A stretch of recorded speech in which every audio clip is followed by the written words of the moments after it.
a certain meritorious day to fast, it's not a problem whatsoever. Because your intention is not to fast Friday, your intention is to fast that day, and you would have fasted on whatever day it came in. So these are just some issues people get that sometimes they're a little bit confused about. Does that clarify that? Yeah. So if we go on to next slide. So then Ramadan comes in, and then we have this famous hadith where the Prophet ﷺ says, when Ramadan comes, the gates of paradise are open, and the gates of fire are closed, and the devils are chained up, and a voice cries out, O you who desire good, come forth. O you desire evil, desist. And so people always get confused about this hadith. They're thinking, does it mean literally there's no devils around? Well then, if there are devils around us, if the devils aren't around us in Ramadan, then what's the question people have? Why are people still doing bad things? So that some scholars, this is an approach to hadith, this issue. Do we take the words of the Prophet ﷺ literally, or do we take them figurative, metaphorically? Okay, and so the general principle is that we take the words of the Prophet ﷺ literally, as long as it doesn't contradict something that's just against common sense. Bismillah. Assalamu alaikum. So here, do we take this literally? Some scholars took it literally. They said, no, it's literal. Then why do people perform bad acts in Ramadan? They say that's their own nafs then, because the devil, the role of the shayateen, the role of the devils are, they just suggest. But if someone's been listening to the devil throughout the whole year, it becomes ingrained in them. They liken it like someone's put seeds. Those seeds are left to grow. You don't need the farmer anymore. The farmer's put the seeds in. So if someone's given ear to the devil throughout the year, then the nafs is still the nafs is trained to act in accordance with the set suggestions of the devil, and so they still act. That's how they explained it. If we are to say, why do people still perform? Let's Bismillah. Assalamu alaikum. How are you doing? You are? We'll see yourself down. So then other people said, no, it's not literal, it's figurative.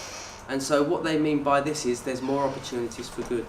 Okay, in the month of Ramadan, there's more opportunity for people to do good things. And so here, what we recognise in Ramadan, and this is one of the blessings of Ramadan, I find, is that when we do things collectively, it's far easier to do good things. Okay, and so we find that fasting in the rest of the year, why is it so difficult? Fasting in Ramadan, it's a lot easier. The wisdom behind that is that we are doing things collectively, and generally people don't want to miss out on something. So you'll find people that don't even pray and they don't usually fast in the rest of the year, they become actually sometimes a bit more devoted than the people who do pray. So yes, that's us struggling with Taraweeh, and this gentleman that doesn't pray the rest of the year, he goes for it. And so the reason is, I think, it's just psychologically, if you look at things, is that when people don't want to miss out on an opportunity when they see everyone else engaged in something, and that removes a lot of barriers. And we need to recognise that if we want to do things, if we want to achieve things, it's better to do things as a collective. Every Ramadan I give this example. In Keighley, in Keighley we had this time where it was so cold that basically it was like black ice across the whole streets. I don't know if you had it in Bradford, but Highfield Lane, one of the main roads, it was like so treacherous. Cars were basically hitting into one another and everything, and people were walking on their hands and knees to get across the road. Do you remember that? I think you had it in Bradford. Did you have it in Bradford as well? Yeah. And what I found really peculiar was I was walking down Highfield Lane, and this white young woman wound down her window and says, "You okay, love? Are you safe?" And says, "Do you need help?" And I thought, at any other time of the day, or any time of the year, she wouldn't have given me, looked at me or given me any sort of notice. But it's when we're struggling as a collective, going through something, we feel more connected.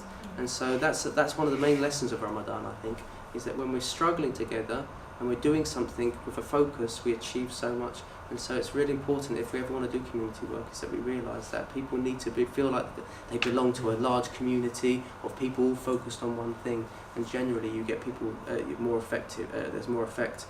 And so that's probably, I think, one of this hadith really highlights this, is that when we come together, doing one act together, the shayateen don't have a grip on us. They're far less likely to have an effect on us because we're there together. In what though? In struggle. I find it's in struggle.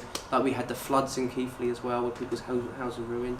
I don't know. Does anything happen in Bradford? Did it happen in Bradford? Not so much. No. Yeah, Keighley we got hit last year. So, and that's an opportunity for Muslims to come together and really, as a community, support one another. And that's when the barriers really drop when people do those things. And so this is a real opportunity for Ramadan for people to come together and to maximise on those things.